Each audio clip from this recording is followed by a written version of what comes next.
that's why I'm looking this way. I'm being Are we rolling? What's going on, guys and girls? Coach Arick Zeigel has something to share with us. He's super pumped about the new TaylorMade driver. Arick, tell us about it.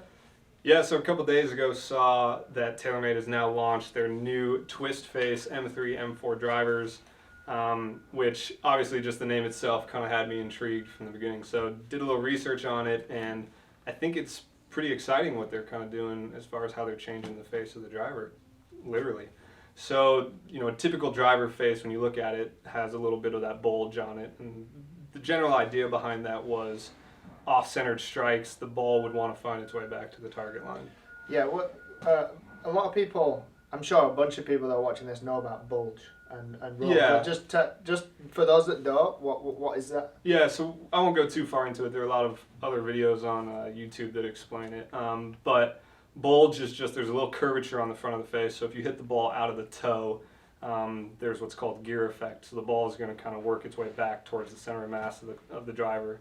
And so toe shots will produce a ball that'll spin a little bit more to the left, and heel shots will produce balls that obviously spin a little bit more to the right. So draws and fades. My favorite, the toe hook. That's kind of what I'm known for. So when I heard about TaylorMade's driver, where they're actually taking the toe and they are almost opening and adding loft to the toe, and then in the heel it's actually going more de-lofted and I guess facing left, so to speak. And the idea behind that is the toe strikes normally come out with less spin. These ones are actually going to produce a higher ball flight, and they're not going to overdraw like mine typically do. Yeah, yours goes so far left that it goes right. Yeah, I know. It's like a boomerang. So That's that a neat was concept though. That's cool. So cool concept. But I figured this would be a good time for you, especially, to talk a little bit about kind of game-like training's philosophy behind how to approach club fitting. Yeah, I think it's really cool how they've come up with this concept, because they've taken like what patterns emerge for golfers, and so based off of real-time performance data, what people are actually doing on a golf course in a situation, on the 16th hole, coming down the last in this tournament, 2 under par, trying to win a tournament.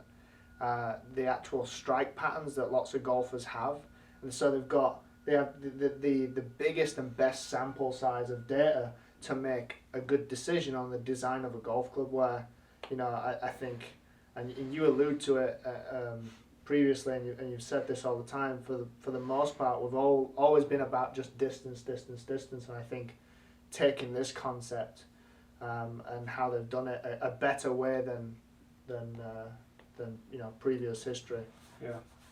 Yeah, definitely. I mean, it's TaylorMade notoriously has been known for let's increase distance. We're the longest club on tour, and it's nice that they've kind of taken a different approach, and they're gearing it kind of towards the everyday Joe, the average player.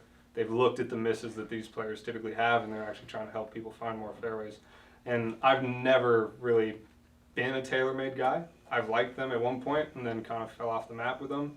But this is kind of really exciting, and I figured we might want to share our thoughts on it. Cool. You want to be a TaylorMade guy now? No, I'm good. PXG. Sign out.